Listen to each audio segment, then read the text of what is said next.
የጦርነት ሀገር። ከዕለታት በአንድ ቀን አንድ ራሽያ በሚባል ሀገር አንድ ንጉስና አንድ ንግስት ነበሩ። ሁለቱም ሁለተኛ ልጃቸውን ይወልዳሉ።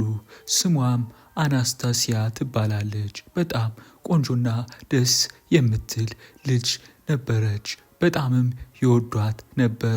ሁለተኛ ልጅ ብትሆንም በእንክብካቤ ነበር ያሳደጓት። እናትና አባቷ በጣምም ደስተኛ ነበሩ እሷን ስለወለዱ።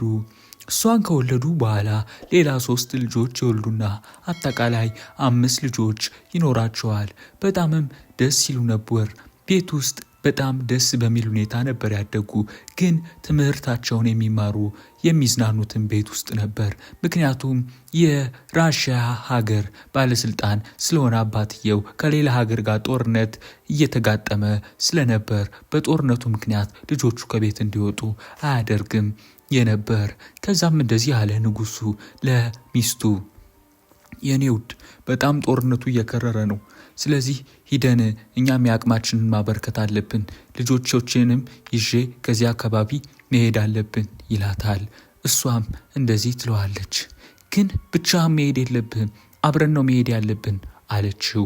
እሱም እሺ ካልሽ ችግር የለም አብረን መሄድ እንችላለን ብሎ ይነግራታል። ምክንያቱም እሷ በጣም ተወደው ነበር። ይሄ በሚሆንበት ሰዓት 5ቱም ልጆች ተደብቀው እያዩ ነበር። በጣምም ተገርመው ነበር። ከዛም በኋላ እንደዚህ አለችው። ማን ካላችሁ ደግሞ ባለቤቱ። ስለዚህ ይሄን ሀገር ማዳን አለብን ማለት ነው አለችው።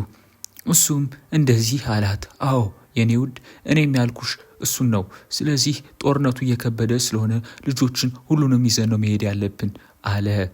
ከዚያ በኋላ ልጆቹን መጡና እንደዚህ አሉ። እናትና አባቴ እኛም ከእናንተ ጎን ነን። እሺ የምንረዳችሁን ነገር ሁሉ እንረዳችኋለን፣ አብረናችሁ ነን አሉ። በዚህ ሰዓት እንደዚህ አለች እናትየዋ። እናንተ ልጆች መጀመሪያ እኛ ምክር ስሙ፣ እሺ እኛ ለእናንተ የሚጠቅመውን ነገር ነው የምናደርግ አለች። ከዛ አንደኛዋ እሺ ግን እናንተ ጦርነት ላይ ሁናችሁ እኛ በሰላም የምንኖርበት ነገር የለም አለች። ከዛ አባታቸው እንደዚህ አለ።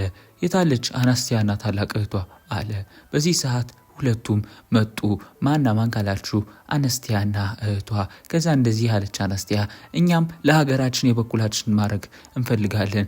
ዶክተር ሁነን ማገልገል እንፈልጋለን። ዶክተርና ነርስ ሁነን ጦርነቱ ላይ የሚጎቱትን ማከም እንፈልጋለን።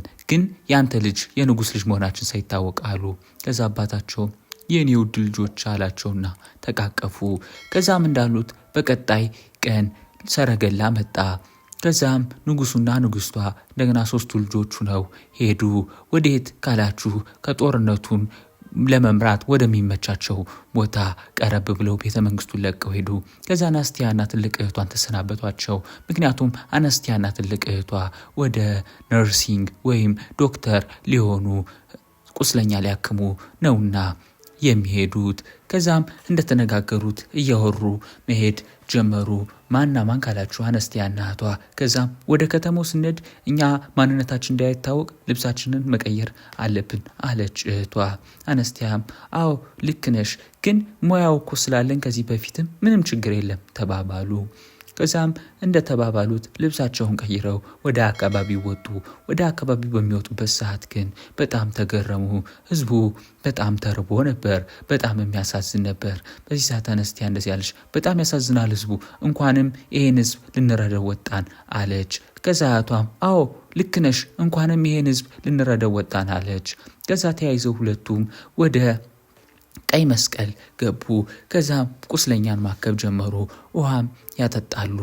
እንደገና የተጎዱትንም ሁሉ ይከታተላሉ። እነሱንም የምታዛቸው አንድ ሴት ነበረች፣ መልከ መልካም። እሷም ሁሉን ትእዛዝ ለአናስቲያ እንደገና ለሌላ ሰውም ትሰጣታለች።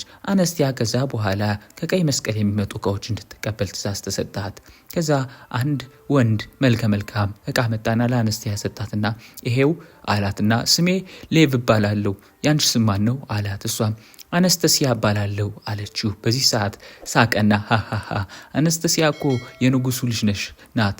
አንቺ የንጉስ ልጅ ነኝ እያልሽ ነው? እየቀለድሽ ነው አላት። በዚህ ሰዓት እሷም አዎ እኔ ንጉሱ ልጅ ነኝ እኮ አነስተሲያ ስትለው በጣም ደነገጠን። በጣም ይቅርታ ብሎ ኮፍያውን አውጥቶ ተንበረከከና ይቅርታ በአክብሮት ስላላወራሁሽ የንጉስ ልጅ አላት። እሷም ችግር የለም ይቅርታ መጠየቅ አይጠበቅብህም ግን ስትለው ምንድን ለማለት ፈልገሽ ነው ሲላት ግን ማንም አያውቅም እዚህ አካባቢ እኔ ንጉስ ልጅ መሆኔ እህቴም አለች አለችው። እህትሽም አለሽ ሙሉ ቤተሰብሽ እዚህ ነው ሲላት አይ እኔና እህቴ ብቻ ነን ያለን አባቴ እናቴና ሌሎች ወደ ሌላ ቦታ ሄደዋል እኔና እህቴ ብቻ ነን እዚህ ያለን እያገለገልን ያለን ግን አንድ ነገር ቃል እንድትገባልኝ እፈልጋለሁ ለማንም እንዳትናገር ይሄን አለችው። እሱ ችግር የለም አልናገርም አላት። እሷም በቃ ቃል ከገባህልኝ በጣም ደስ ይለኛል አለችው። እሱም ችግር የለም ቃል ገባለሁ ቤት ናቸው ማለት ነው አላት። እሷም እነማን ስትለው ቤተሰቦችሽ አላት። እሷም አይ ቤተሰቦቼ ሌላ ቦታ ናቸው ለውጊያ የሚመቻቸው ቦታ አለች። ከዛ በየቀኑ ለሌቭ እና እሷ ግንኙነታቸው ጨመረ። ምክንያቱም እቃ ይዞ ስለሚመጣ እሷ የቀይ መስቀል እቃ ስለምትቀበለው 2 ሳምንታትም አለፉ። ሁለቱም በጣም እየተላመዱ መጡ። በቀጣዩ ጊዜያት እህቷ እያከመች ሳለ አንደኛው ታካሚ ውሃ ይኖራል አላት። እሷም አነስተሲያ የለችም እንዴ ቆይ እስቲ ስትል አንደኛዋ አነስተሲያ እኮ ውጭ ናት እቃ ልትቀበል እንደወጣች ናት አለቻት። ከዛ ቆይ እስቲ አነስተሲያን ልጥራልህ ብላ ልክ በምትሄድበት ሰዓት አነስተሲያ በፍቅር ከሌብ ጋር እየወራች ነበር። ወዲያውን ስታያት በጣም ተገረመች እህቷ። ምክንያቱም በጣም ስራ ለማገልገል ነበር ወደዚህ የመጡ። እህቷን ግን በሌላ መልኩ ስታያት ተናዳ አንቺ ምን እየሰራሽ ነው ውስጥ እኮ ብዙ ታማሚ አለ አለቻት። እሺ ብላት ሄደች። በዚህ ሰዓት እጇን ያዘና ሌቭ ሳማት። ከዛ በኋላ እንደሚወዳት ነገራት። አነስተሲያም ደስ እያላት ከእህቷ ጋር ተያይዘው ወደ ውስጥ ገቡ። ከዛ ሌቭ ሰረገላውን አስነስቶ እየነዳ መሄዱን ተያያዘው። ልክ እየሄደም ብዙ ቆየና ልክ ሲመሽ ቤቱ ደረሰ። ሌቭም ልክ ወደ ቤቱ ሲገባ አባቱና የሌላኛው ሀገር ጦር ጀነራል ተሰብስበው እያወሩ ነበር። ስለሷ ቤተሰብ ማለት ነው። የራሽያ ሀገር መሪው እኮ ጠፋ ተባለ ልጆቹን ይዞ ለውጊያ ቀርቧል ነው የሚባለው። ግን በጣም የሚገርመው ነገር እሱ ይዞ ሄደ 3 ልጆቹን ነው። 2 ልጆች የት እንዳለ አይታወቅም። ስለዚህ 2 ልጆች ከያዝን ለድርድር ለኛ ይመቻል አለ። በዚህ ሰዓት ጀነራሉ እንደዚህ አለ። እንዴት አይሆንም 2ቱም መያዝ አለብን አለ። 2ቱም ተነስተው አሁን ይዛቸዋለን አሉ። ከዛ በኋላ የኔ ጓደኛ ስለዚህ ጦርነቱን በፍጥነት ለማሸነፍ ምንችለውን ነገር ሁሉ ማድረግ አለብን፣ ብዙ ሰላዮችን ማስገባት አለብን አለ። ይሄ ማን ነው ካላችሁ የሌቭ አባት ኮሚኒዝም በሚባል ሐሳብ ውስጥ የሚራመድ ሰው ነበር። አብሮም ከነዚህ ጀነራሎች ጋር የሚሰራ። ወዲያውን ሌቭን አየውና ሌቭ የኔ ልጅ በሰላም እንኳን መጣ። አዲስ ያገኘው ነገር አለ እንዴ? አዲስ ያገኘው መረጃ አለ አለው። በዚህ ሰዓት ሌቭ ምንም የለም አባቴ አለው። በዚህ ሰዓት አባትየው ወሬውን ቀጠረ። ስለዚህ ብዙ ሰርጎ ገቦችን ማስገባት አለብን፣ ይህን ጦርነት ማሸነፍ አለብን፣ ሀገሪቱም በእኛ እጅ መውደቅ አለባት እያለ ማውራት ጀመረ። ልጁንም እንደዚህ አለው፣ የምትፈልገው ካለ ንገረኝ ብሎት ወጣ። እሺ አባቴ አለው ሌቭ። ከዛም ሌቭ ተቀመጠ። በጣምም ደነገጠ። እየሆነ ያለውን ነገር ሊያምን አልቻለም። ከዛ ወዲያውን ግዳጅ ስላለባቸው በፍጥነት ተያይዘው መሄድ ስለነበረባቸው ጀነራሉና የሱ አባት ጀምሮ ሄዱ።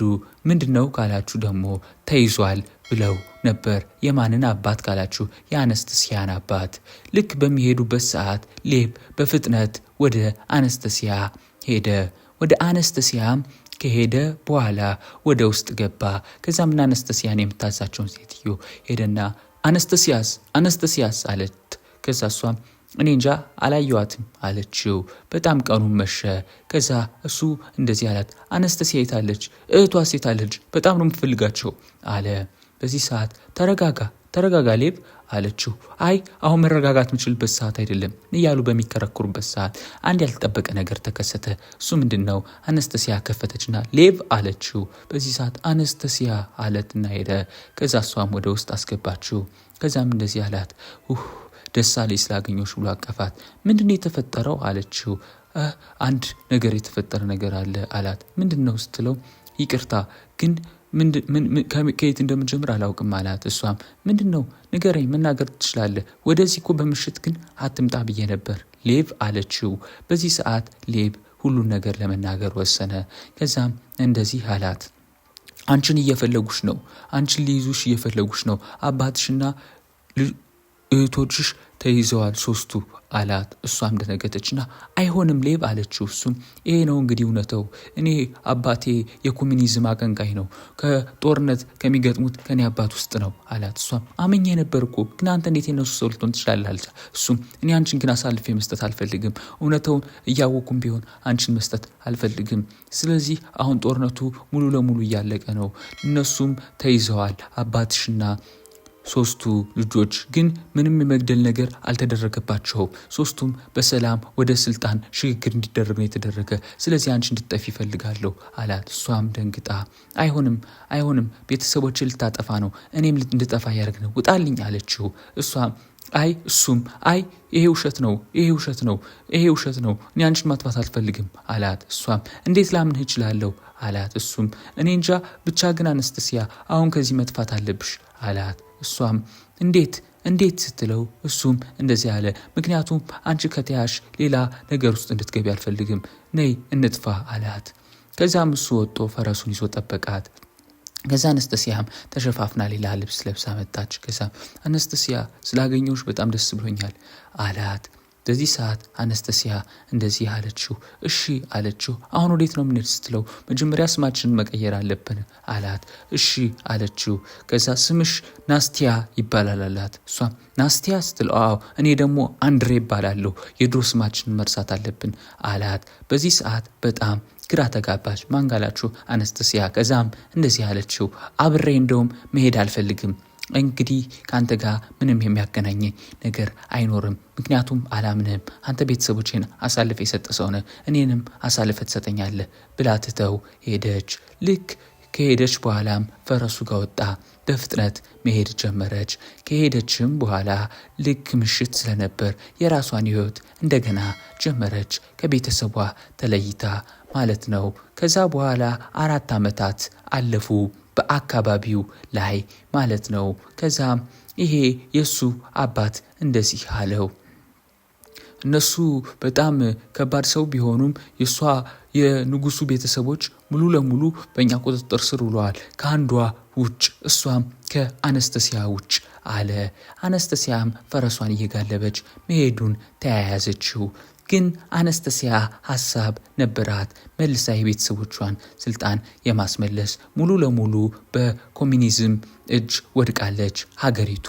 አነስተስያ ግን እጇን መስጠት አልፈለገችም። ከዛ አነስተስያ ቀኑ ልክ ከነጋ በኋላ እዛ ልክ ጫካ ውስጥ ተደበቀች። ከዛም አነስተስያ የት ናት ማለት ጀመረ የሷ አባትም የአካባቢውም ሰው።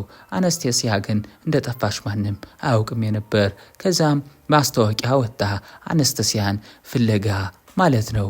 አነስተስያ የት እንዳለች ስለማይታወቅ አነስተስያ ግን በዛ ጫካ ውስጥ ተመችቷት ከላይ ሁና ስሟን፣ ማንነቷን፣ አለባበሷን ቀይራ ተገኘች። አነስተስያን የሚያገኟት ይመስላችኋል ልጆች? ግምታችሁን ኮሜንት ላይ አስቀምጡልን። ቻናሉን ሰብስክራይብ ማድረግ፣ ቪዲዮውን ላይክ ማድረግ እንዳትረሱ። ኤክስኤም ፌሪ ቴል በቅርቡ 20,000 ሰብስክራይበር ስለምንገባ በጣም በፍጥነት ሰብስክራይብ አድርጉ፣ ሼርም አድርጉት። እንወዳችኋለን።